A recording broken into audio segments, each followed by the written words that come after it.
Rapat Dewan Gubernur Bank Indonesia memutuskan untuk kembali menaikkan suku bunga acuan pada September 2022. BI 7-day reverse repo rate naik 50 basis poin menjadi 4,25%.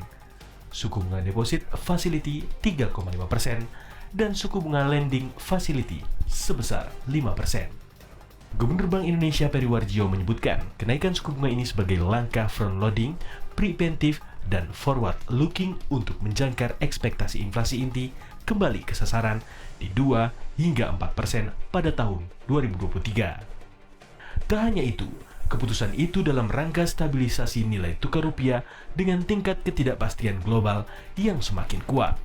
Terlebih, dominasi dolar Amerika Serikat turut menekan kurs mata uang banyak negara, termasuk emerging market.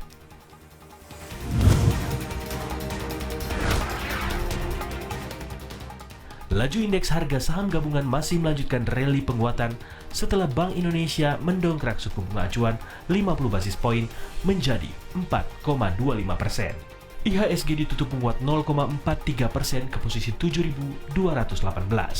IHSG akhirnya kembali ke level psikologis 7.200 setelah sempat mengalami koreksi di saat pembukaan perdagangan Kamis pagi. IHSG dibuka melemah di 7.188 dengan sempat menyentuh posisi terendah di 7.127.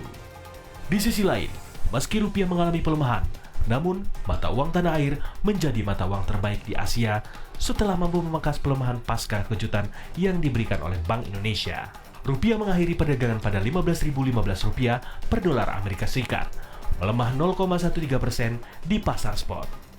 Dalam perdagangan Kamis, mata uang Garuda sempat menyentuh angka Rp15.040 per dolar AS, yang merupakan level terlemah dalam lebih dari 2 tahun terakhir.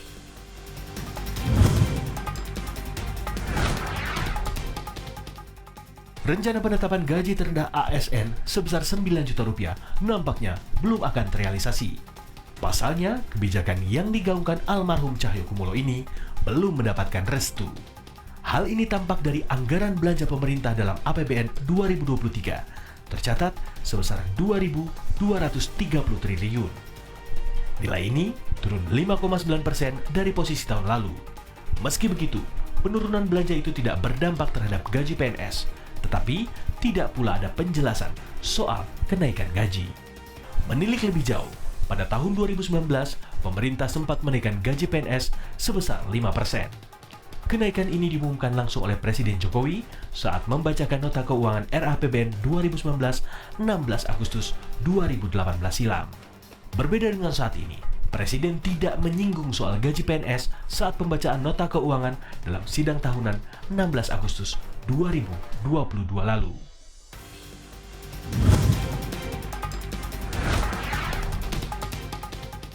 Eropa Tengah bergelut dengan ancaman krisis energi. Imbas sanksi ke Rusia karena serangan Kremlin ke Ukraina membuat pasokan makin menipis. Namun, bukan itu saja, harga energi melambung juga diyakini menimbulkan krisis baru, yakni likuiditas. Beberapa perusahaan energi yang menjerit di Eropa seperti Equinor, perusahaan energi multinasional milik Norwegia, memerlukan $1,5 triliun Amerika Serikat untuk menutupi biaya operasional. Sementara itu, Uniper yang akan diambil alih Jerman merugi $100 juta Amerika Serikat setiap harinya karena tidak bisa menaikkan harga jual gas kepada pelanggan. Beberapa perusahaan kecil disebut terpaksa gulung tikar karena harga energi melonjak setelah kenaikan invasi Rusia ke Ukraina pada Februari yang memperburuk keadaan. Sebenarnya, likuiditas seret ini diyakini tak hanya mengganggu penyedia energi saja, tapi juga asosiasi pedagang utilitas termasuk banker. Mereka dikabarkan sudah menyerukan rencana darurat. Hal ini dipicu oleh para pelaku pasar yang terburu-buru untuk menutupi eksposur keuangan mereka terhadap melonjaknya harga gas, baik melalui derivatif dan lindung nilai.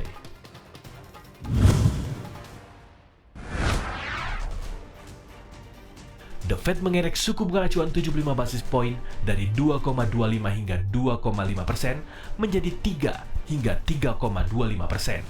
Suku bunga acuan AS tembus ke level tertinggi sejak krisis keuangan global pada 2008. Hal ini sekaligus kebijakan terberat The Fed sejak 1980 dalam melawan inflasi yang melonjak beberapa waktu terakhir. Gubernur Bank Sentral AS Jerome Powell mengatakan, kebijakan ini diambil demi mengembalikan inflasi ke target 2%. Mengingat saat ini inflasi di AS mencapai 8,3%. Powell tak menampik kenaikan suku bunga acuan berdampak buruk bagi pengusaha dan rumah tangga AS. The Fed juga merevisi target pertumbuhan ekonomi AS sebesar 0,2% dari 1,7%. Namun, angka revisi itu masih jauh lebih rendah dari catatan Bank of America yang memproyeksi PDB AS turun 0,7% dari posisi 1,7%.